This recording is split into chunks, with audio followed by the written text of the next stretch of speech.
Welcome back in our channel education hub for all. आप लोगों का फिर से बहुत बहुत अभिनंदन आपके अपने channel education hub for all में। तो चलिए आज हम लोग प्रतियोगिता दर्पण 2021 जनवरी का पार्ट 2 स्टार्ट करते हैं।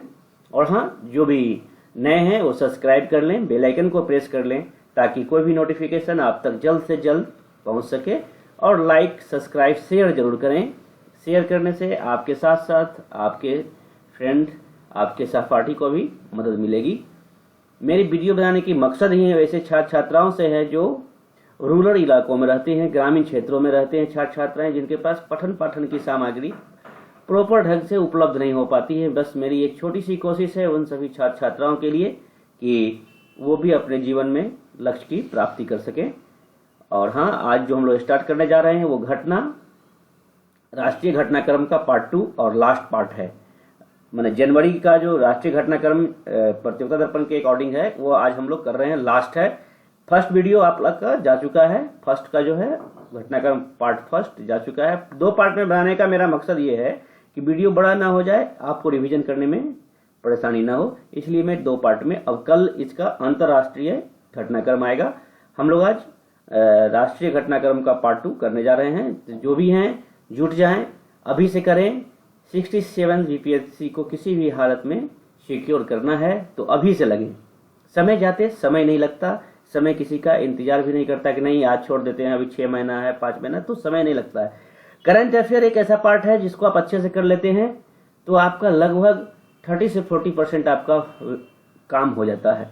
तो इसलिए करंट अफेयर पे अभी से लगें, आसकत बिल्कुल न करें, एकदम अभी से शुरुआत से लगें। क्योंकि मैं एक कॉलम लिखा हूं, समय जाते समय नहीं लगता, इसलिए अभी से ही करें। ठीक है, तो चलिए हम लोग स्टार्ट करते हैं। और हाँ, जो भी हैं नए जुड़ जाएं, नहीं तो वीडियो ज़्यादा हो जाने के बाद छूट जाएगा तो रिवीजन करने में प्रॉब्लम होगा। इसलिए चूंकि फरवरी का भी मैगजीन अब आने ही वाला है, 10 तारीख तक आ जाएगा। तो नए साल में नए तरह से स्टार्ट करें और वेट ना करें समय का कि आज नहीं कल से करेंगे, कल नहीं परसों से करेंगे, तो ये बिल्कुल ना करें। 20 मिनट 25 मिनट का वीडियो होता है, आप लोग देखते हैं 2 से 2.5 मिनट। ठीक है, तो ऐसा ना करें, वीडियो को स्किप करके ना देखें, इसमें मैटर है। मैं अपने एक्सपीरियंस से बता रहा हूं कि एक एक लाइन को पढ़े, किस लाइन से क्वेश्चन पूछ दिया जाएगा ये किसी को पता नहीं होता, इसलिए पूरे को करें। हम लोग एकदम दिसंबर से लेके अक्टूबर तक को करेंगे, दिसंबर 2019 से लेके। और अभी तो हम 2 मैगजीन चला रहे हैं, इसके बाद हम लोग का और भी मैगजीन चलेगा, जैसे कि बिहार का वन लाइनर हुआ, फिर जाके आपका इसी तरह से हम लोग अब क्राउन का भी। आप लोग कमेंट करके बताएं कि अगर हिस्ट्री का भी स्टार्ट करना है तो मैं हिस्ट्री का भी स्टार्ट करूंगा। ओके, आप लोग कमेंट तो करते नहीं हैं, तो कमेंट जरूर करें और लाइक करें, शेयर जरूर करें अपने सहपाठियों को ताकि वो भी इसका लाभ उठा सके। चलिए तो स्टार्ट करते हैं। तो आज हमारा जो पार्ट 2 है राष्ट्रीय घटनाक्रम का और लास्ट पार्ट है, इसके बाद अंतर्राष्ट्रीय होगा। ठीक है, इसलिए छोड़े ना, कुछ भी स्किप ना करें, बिना स्किप किए और वीडियो को देखें। चलिए स्टार्ट करते हैं। तो इसमें कुछ इंपॉर्टेंट प्रक्षेपण है, प्रक्षेपित उपग्रह है, जैसे पीएसएलवी की उड़ानें व उनके प्रक्षेपित उपग्रह। पीएसएलवी क्या है? पोलर सैटेलाइट, जो आपका वो प्रक्षेपण होता है, उसके द्वारा ये प्रक्षेपित किया जाता है किसी भी उपग्रह को, तो वही है। तो पीएसएलवी D1 सितंबर 2093 में 1993 में हुआ था। 20 सितंबर 1993 में IRS-1 के प्रक्षेपण का प्रयास क्या हुआ था? विफल हो गया था। तो कब हुआ था विफल? 1993 में किया गया था पीएसएलवी D1 से। इसी तरह से ये कुछ इंपॉर्टेंट दिया हुआ है, तो हम लोग इसको ना देखते हुए हम लोग एग्जाम अपना रिवीजन कर सकते हैं, तो करके देख लीजिएगा। लेकिन हम लोग चलेंगे कहाँ पे? तो चलते हैं हमारे इंपॉर्टेंट तथ्य की ओर, जैसे कि 19 पीएसएलवी C-45 1 अप्रैल 2019 को एसीमेट व 28 विदेशी उपग्रह का प्रक्षेपण किया गया था। पीएसएलवी 46 22 मई 2019 रीसेट 2B का प्रक्षेपण किया गया था। और पीएसएलवी 47 27 नवंबर 2019 को कार्टोसेट 3 व अमेरिका के 13 छोटे उपग्रह प्रक्षेपित किए गए थे। पीएसएलवी 48 11 दिसंबर 2019 रीसेट 2B R1 व अन्य छोटे विदेशी उपग्रह भी प्रक्षेपित किए थे। हमारे लिए इंपॉर्टेंट क्या है, तो ये है, ये जो है PSLV C49 7 नवंबर 2020 को, इसको आप नोट भी कर सकते हैं, अपने जो नोटबुक बनाएंगे इसको जरूर ऐड करें। PSLV C49 से ये जो EOS-1 का वो किया गया था, प्रक्षेपण किया गया था। तो कब किया गया था? 7 नवंबर 2020 को। अर्थ ऑब्जर्वेशन सैटेलाइट, इसे हम EOS-1 कहते हैं। वह अन्य छोटे विदेशी, इसके साथ साथ 9 अन्य विदेशी उपग्रह को भी लॉन्च किया गया था। Earth observation satellite EOS, earth observation, ये इसका वही है, अर्थ ऑब्जर्वेशन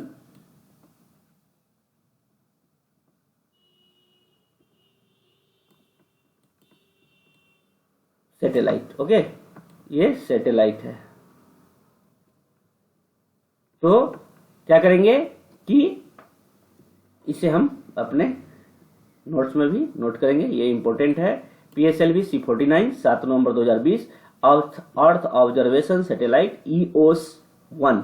और इसके साथ कितने विदेशी उपग्रह को छोड़े गए थे? तो 9 अन्य छोटे विदेशी उपग्रह को भी छोड़े गए। चलिए आगे बढ़ते हैं हम लोग, ये इंपॉर्टेंट था इसलिए मैं इसे दिखा दिया।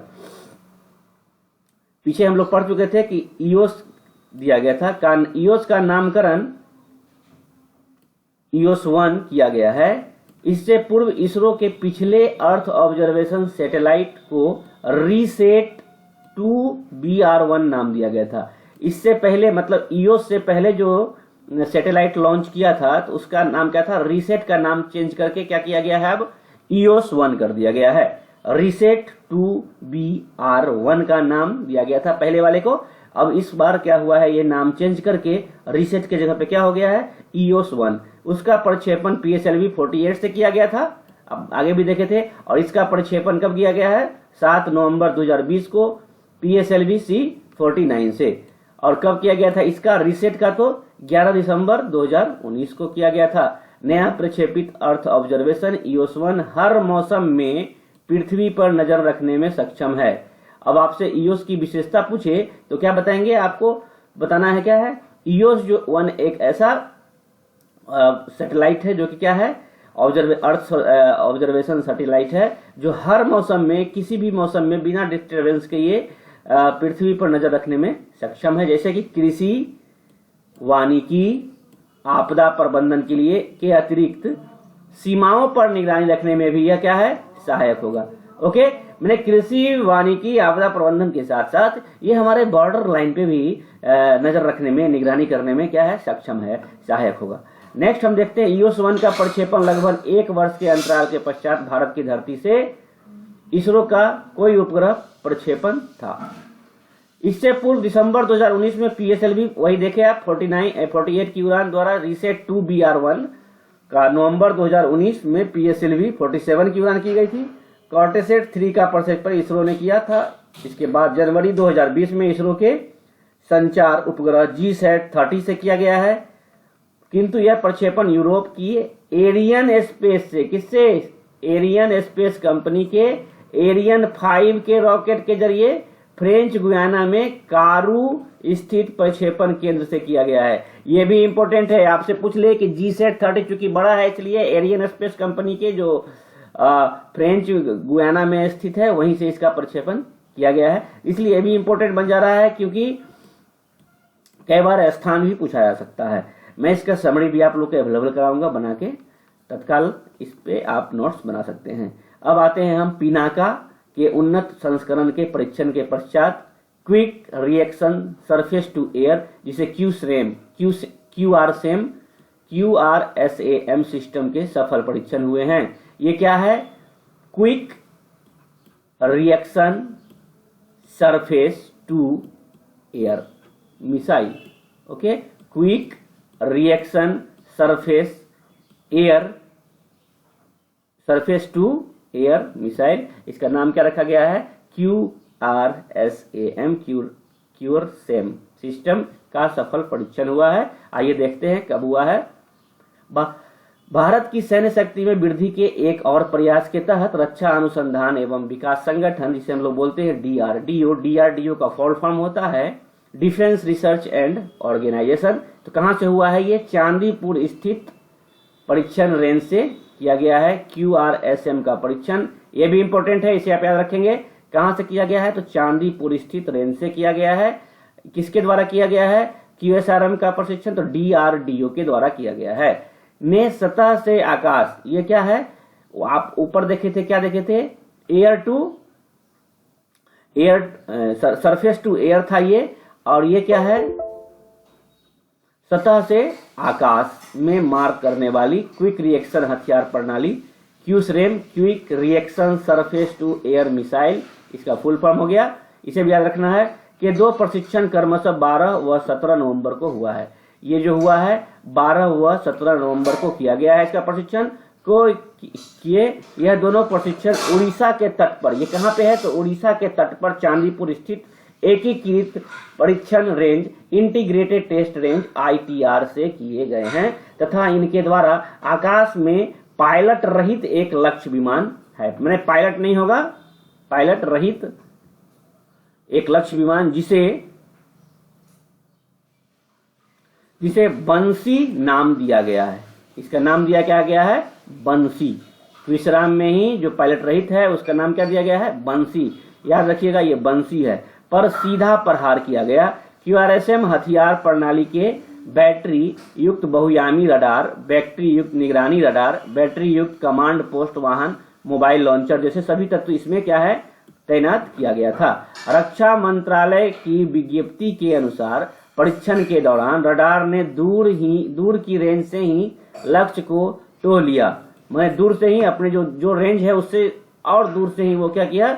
अपने रेंज को, लक्ष्य को टोह लिया, मैंने पकड़ लिया तथा लक्ष्य के मारक क्षेत्र के भीतर आने पर मिसाइल को दागा।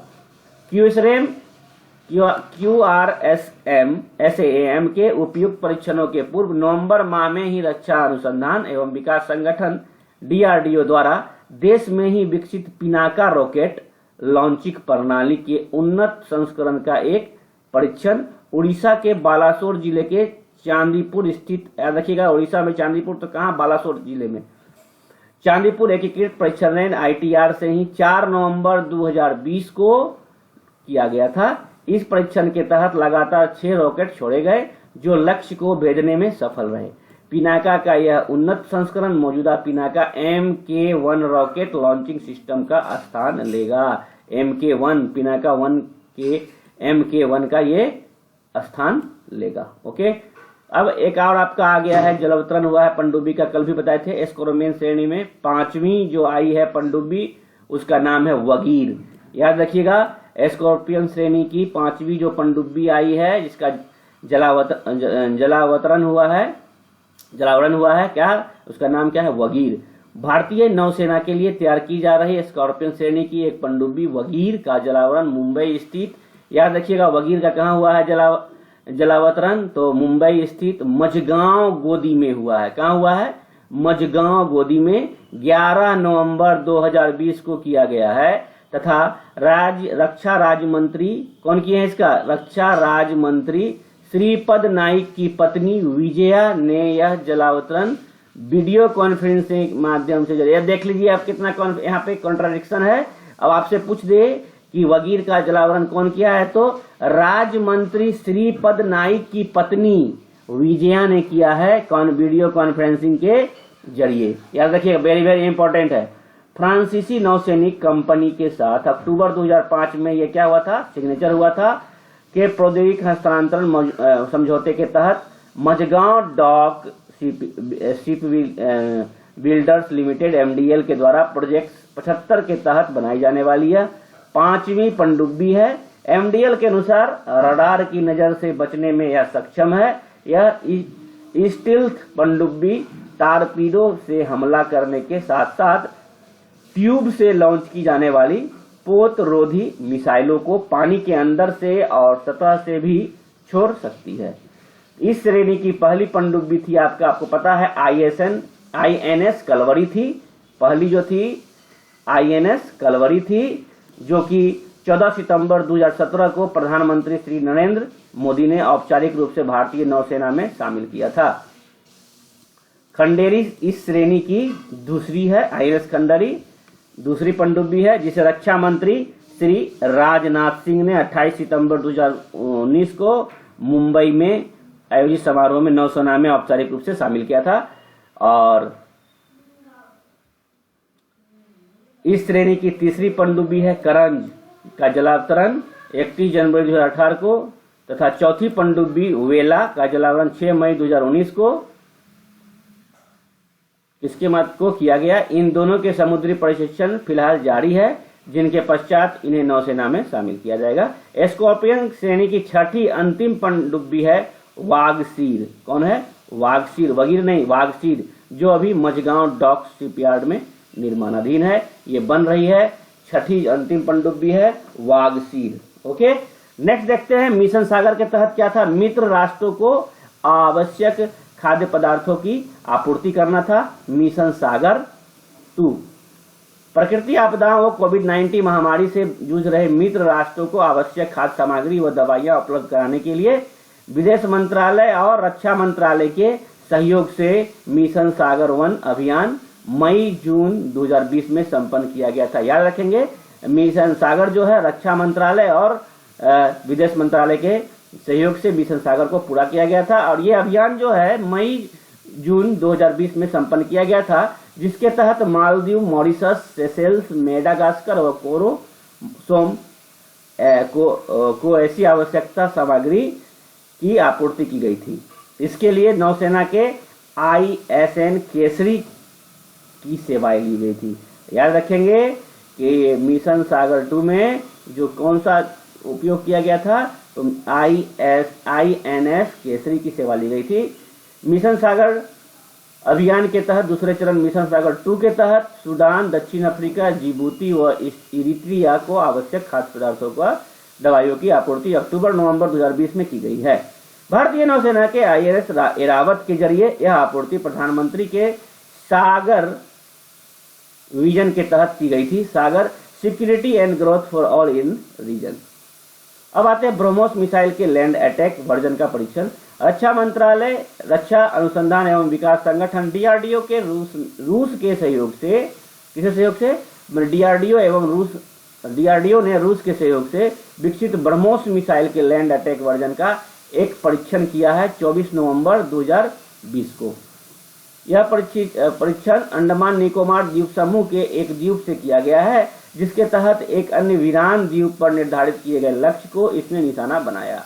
इस मिसाइल के अनेक प्रशिक्षण पहले ही यद्यपि किए जा चुके हैं। 24 नवंबर के प्रशिक्षण का मुख्य उद्देश्य क्या था, तो मिसाइल की रेंज और गति में वृद्धि करना था, जो कि इसकी मारक क्षमता 290 किलोमीटर से बढ़ाकर 400 किलोमीटर किया गया है। ये भी याद रखेंगे, पहले इसकी ब्रह्मोस की जो मारक क्षमता थी 290 किलोमीटर थी, अब इसके मारक क्षमता को बढ़ाकर 400 किलोमीटर किया गया है, जबकि इसकी गति 2 मैक तक बढ़ाया गया है, 2.8 मैक। इस मिसाइल को जमीनी सतह के अतिरिक्त लड़ाकू विमान, युद्धपोत, यहाँ तक कि पनडुब्बी से भी इस्तेमाल किया जा सकता है। ब्रह्मोस मिसाइल के जर्मनी संस्करण का एक प्रशिक्षण 30 सितंबर 2020 को बालासुर परीक्षण रेंज से तथा नौसैनिक संस्करण का एक प्रशिक्षण अरब सागर में 18 अक्टूबर 2020 को नौसेना के INS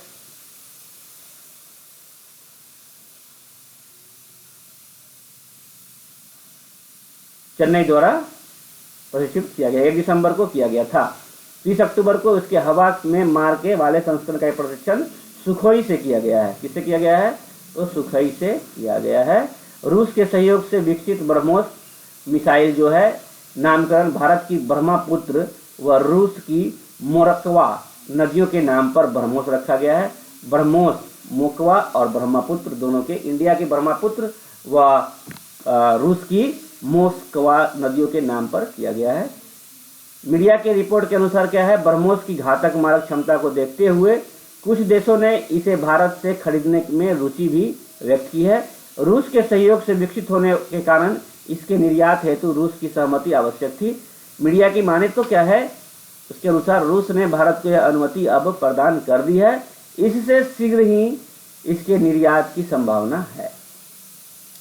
अब एक ऐप लॉन्च हुआ था आपका उमंग app.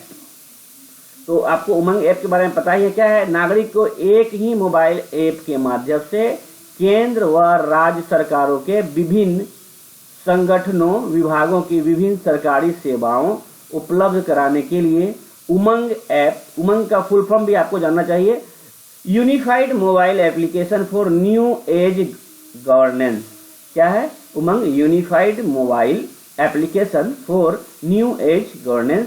U for unified, M for mobile, A for application and N for new age, G for governance। नाम एक सीधा आप जानेंगे कि उमंग ऐप जो है, उमंग ऐप का यूज क्या है। तो हम सभी लोगों को अब एक ही मोबाइल ऐप पे राज्य सरकार हो या केंद्र सरकार हो के विभिन्न संगठनों विभागों योजनाओं की सारी जानकारी आपको उपलब्ध होगी उमंग ऐप पे। ओके,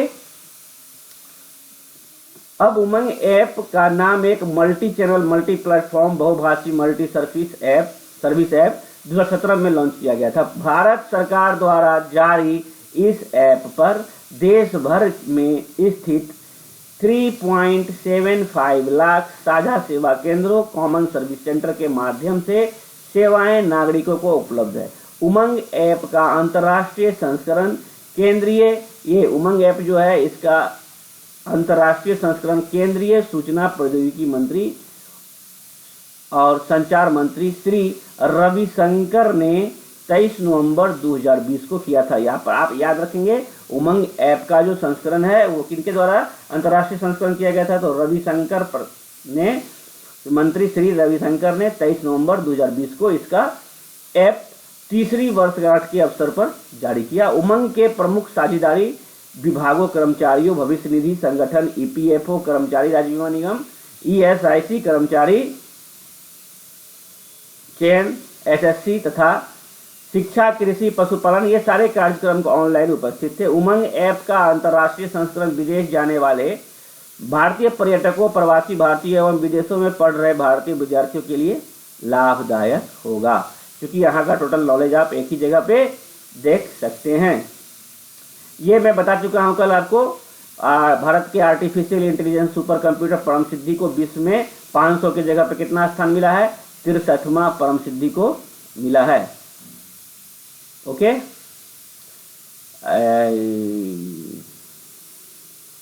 अब आते हैं आत्मनिर्भर भारत। इसे हम लोग अभी देखेंगे मंथन में भी अच्छे से विस्तृत से। यहाँ भी देख ले, आत्म भारत 3.0 के तहत 2.65 लाख करोड़ का नया पैकेज घोषणा किया गया है।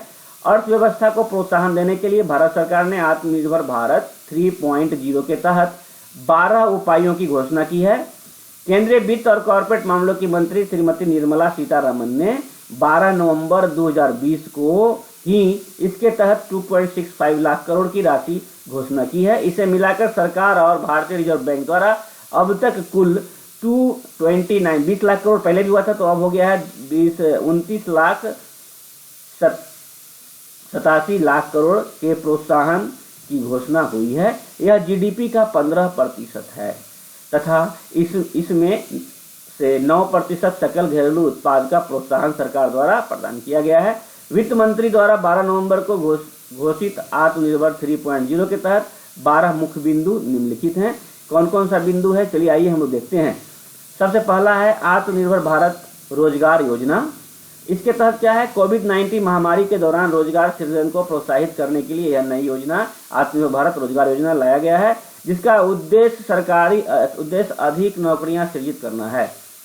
इस योजना के तहत नई नौकरियों देने वाले EPFO पंजीकृत प्रतिष्ठानों को एक विशेष ETF सब्सिडी सरकार द्वारा 2 वर्षों तक प्रदान की जाएगी। यह योजना 1 अक्टूबर 2020 से प्रभावी होगी, जो 30 जून 2021 तक लागू रहेगा। इसलिए ये इम्पोर्टेंट बन जाता है, इसे अच्छे से करना है। आत्मनिर्भर भारत एक बहुत ही आकांक्षी योजना है सरकार की, तो इसमें सबसे पहला पहल अभी जो 2.65 लाख कितना है, 2.65 लाख करोड़ जो दिया गया है, घोषणा किया गया है इस पैकेज का, कुल मिला के 29.87 लाख करोड़ का प्रोत्साहन राशि का घोषणा कर चुका है, जो कि क्या है, हमारे GDP का 15% होता है।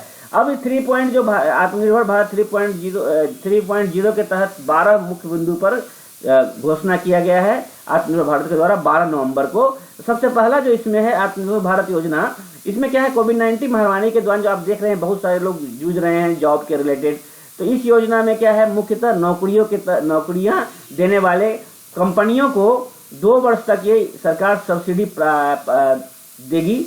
और यह योजना जो है 1 अक्टूबर 2020 से प्रभावी होगा और 30 जून 2021 तक लागू रहेगा। इस लिहाज से भी हम लोग के एग्जामिनेशन के लिए भी ये इम्पोर्टेंट हो जाता है। दूसरा क्या है, सूक्ष्म लघु एवं मध्यम उपक्रमों मुद्रा ऋण प्राप्तकर्ताओं और व्यावसायिक उद्देश्यों के लिए व्यक्तिगत ऋण के लिए आपातकालीन क्रेडिट लाइन गारंटी योजना भी लाया जा रहा है। आपातकालीन क्रेडिट लाइन गारंटी योजना का 31 मार्च 2021 तक विस्तार होगा। ठीक है, कब तक विस्तार होगा, तो एक मुद्रा वगैरह जो भी ऋण है, व्यक्तिगत ऋण है, उसको 31 मार्च 2021 तक बढ़ाया जाएगा। तीसरा देखते हैं क्या है, 10 चैंपियन सेक्टरों के लिए 1.46 लाख करोड़ की प्रोडक्शन लिक्विड इंसेंटिव योजना की घोषणा की गई है। इसके अनुसार क्या है, विनिर्माण में प्रतिस्पर्धा को बढ़ावा देने के लिए उत्पादन लिंक्ड प्रोत्साहन योजना के तहत 10 और चैंपियन सेक्टरों को कवर किया जाएगा। इसके तहत अर्थव्यवस्था, निवेश, निर्यात और रोजगार सृजन को बड़ा बढ़ावा मिलेगा। लगभग 1.5 लाख करोड़ की राशि अगले 5 वर्षों के लिए इन सेक्टरों को दिया जाएगा। ये सेक्टर क्या है, इसे भी समझ लेना है। क्या है ये सेक्टर, तो 10 चैंपियन सेक्टरों के लिए 10 चैंपियन सेक्टरों के लिए 1.5 लाख करोड़ की राशि अगले 5 वर्षों के लिए इन सेक्टरों के लिए भी निर्धारित की गई है। ये 10 सेक्टर हैं, कौन कौन सा है, तो advance cell chemistry, battery electronics technology production, automobile, pharmaceutical, auto components, drugs, telecom, networking production, textiles products हो गया, जैसे फूड प्रोडक्ट्स हो गया, high efficiency solar PV module हो गया, व्हाइट गुड्स, एयर कंडीशन, ये एलईडी और स्पेशलिटी स्टील के लिए ये 1.5 लाख करोड़ की घोषणा की गई है सरकार के द्वारा। तो इसे याद रखेंगे, ये किसके अंतर्गत की गई है, तो आत्मनिर्भर भारत 3.0 के अंतर्गत इसकी घोषणा की गई है। तो ये हमारा तीसरा। चौथा क्या है आपका, चौथा है प्रधानमंत्री आवास रोजगार शहरी के अतिरिक्त 18,000 करोड़ दिए हैं। कितना दिए हैं, 18,000 करोड़। प्रधानमंत्री आवास योजना जो शहरी हुआ है इसके तहत क्या दिए हैं, तो 18,000 करोड़ का 18,000 करोड़ दिए जाएंगे। प्रधानमंत्री आवास योजना शहरी, प्रधानमंत्री आवास योजना शहरी योजना शहरी के लिए 18,000 करोड़ की राशि आवंटित की गई है। यह राशि इस वर्ष पहले ही दिए जा चुके हैं और 8,000 करोड़ से अतिरिक्त होगी। इस फैसले से 12 लाख मकानों का काम शुरू करने के साथ ही 18 लाख मकानों को पूरा करने में मदद मिलेगी। इससे 78 लाख नए रोजगार के अवसर पैदा होंगे और स्टील के साथ साथ सीमेंट की उत्पादन और मांग भी बढ़ेगी।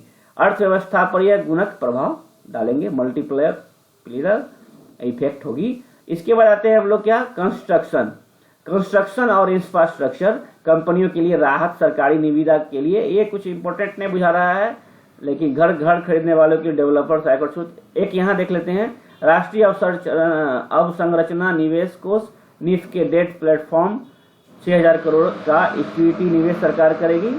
अब हम लोग इसका नेक्स्ट पार्ट हम लोग कर चुके हैं लगभग। ये कुछ 7 इम्पोर्टेंट थी। अब इसे हम लोग देखेंगे शेष पृष्ठ 27 पे देखेंगे। जो बच जा रहा है इसमें क्या क्या है, तो 7 तक हम लोग कर लिए हैं। अब हम लोग बाकी को देखेंगे 27 पे। ओके, चूंकि रेगुलर से लेके चल रहा हूं मैं, तो अब 27 में देखेंगे तो आपका 8वां में हो जाएगा, कृषि को समर्थन देने के लिए 65,000 करोड़ की उर्वरता सब्सिडी दी जाएगी 8वां में। और 9वां में हो जाएगा, ग्रामीण रोजगार को गति देने के लिए प्रधानमंत्री गरीब कल्याण रोजगार योजना में 10,000 करोड़ का अतिरिक्त प्रावधान किया जाएगा।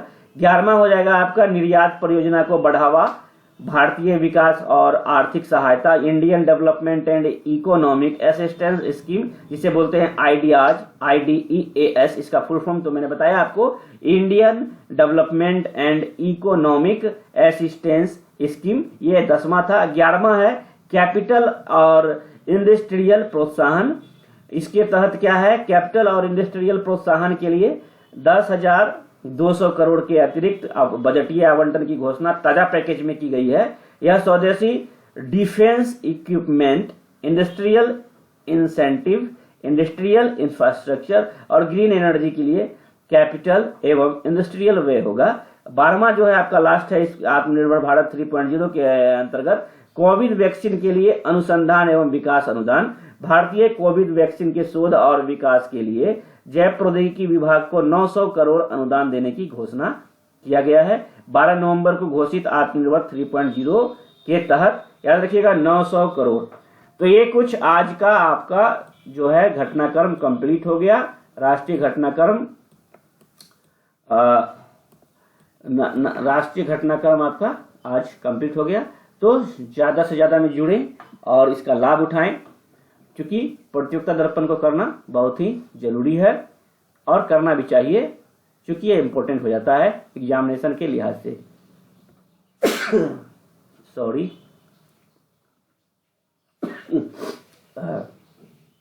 तो जो भी नए हैं वो जुड़ जाएं और अपने लक्ष्य की ओर बढ़ें। यह ना सोचे कि समय बहुत बची हुई है। और जो भी नए हैं वो सब्सक्राइब करें।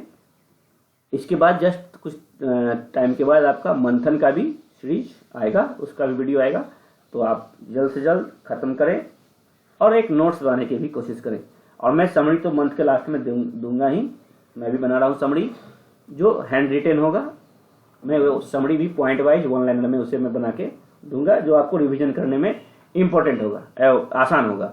तो चलिए, जो भी नए हैं वो सब्सक्राइब कर ले, बेल आइकन को प्रेस कर ले ताकि नोटिफिकेशन आप तक जल्द से जल्द पहुंच सके। लाइक, सब्सक्राइब, शेयर जरूर करें और समय का इंतजार ना करें।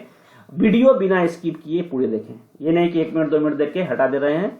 कमेंट जरूर करें। आप लोग कमेंट करेंगे तो मैं क्रॉन और लूसेंट भी स्टार्ट करूंगा। चलिए, बाय बाय, टेक केयर, धन्यवाद। अच्छे से पढ़ें, स्वस्थ रहें।